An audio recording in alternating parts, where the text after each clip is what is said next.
amazing intimacy as a father, as a king, and now as a beggar, gives everything back to the Father.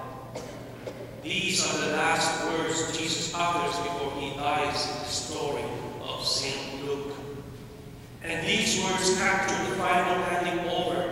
Jesus can do no more. He entrusts all, with all our fears and hopes, back into God's hands. He has given all to the care of his Father. This last word of Jesus on the cross is the supreme act of trust.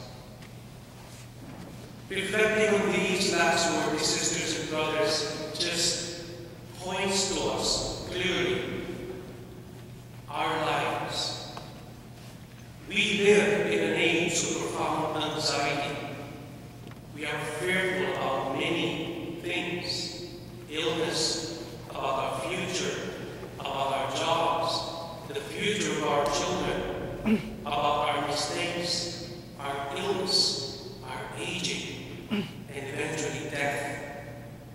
Even though we put forth a huge investment towards our future, our security, we still suffer from a deep insecurity and oftentimes a collapse of trust.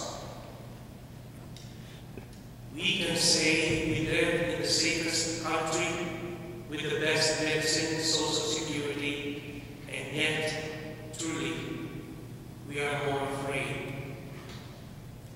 The reason of our great anxiety and fear is because we live in a culture of control.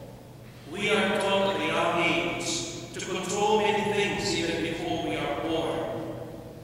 Humanity patiently controls everything from fertility, from birth, from forces of nature, from future, the kind of partner that you can determine through a certain formula, the number of children, until the day we realize control is never complete.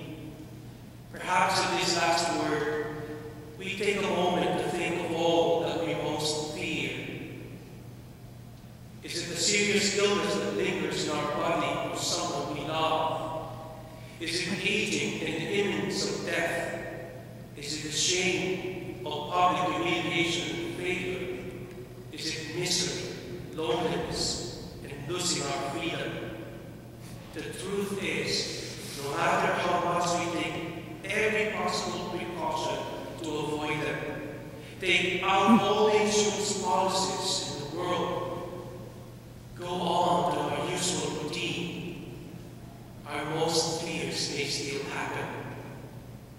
And this is where I see the word of Jesus today for us, to teach us to exercise the supreme act of trust to our Father.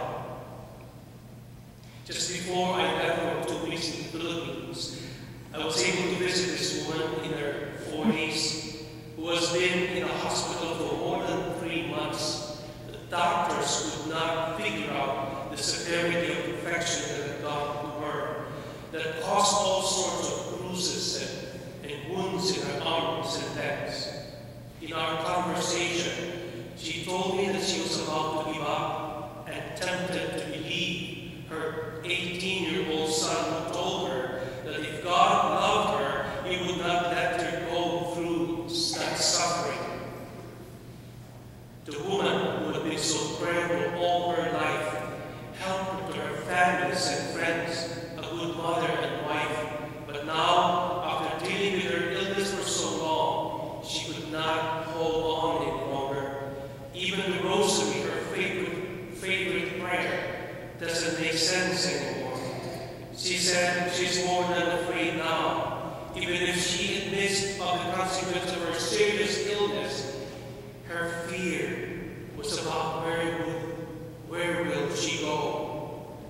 Obviously, her fear took control over her, even the truth about heaven, which she needed to believe at that very moment.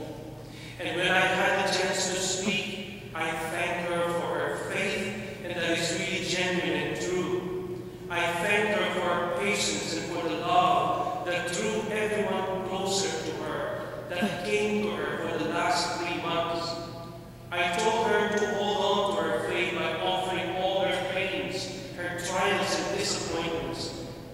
happened to the people she loved, especially her son.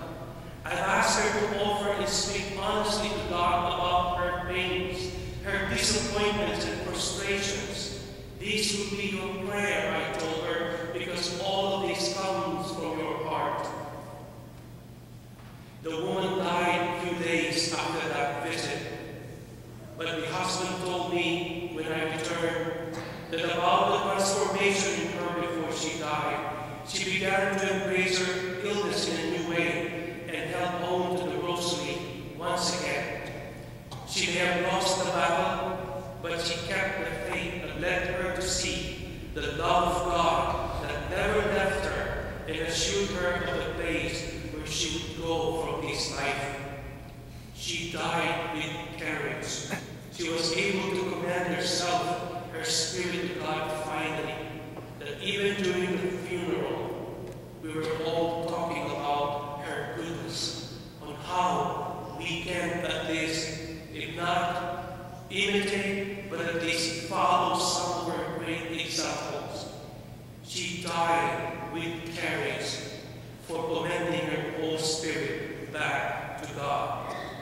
Dear friends, Jesus invites us not to be afraid. All that we fear about happened to him on Good Friday. He faced them all out with the faith that his Father will not abandon him. And so he prayed for the last time, Father, into your hands I commend my spirit.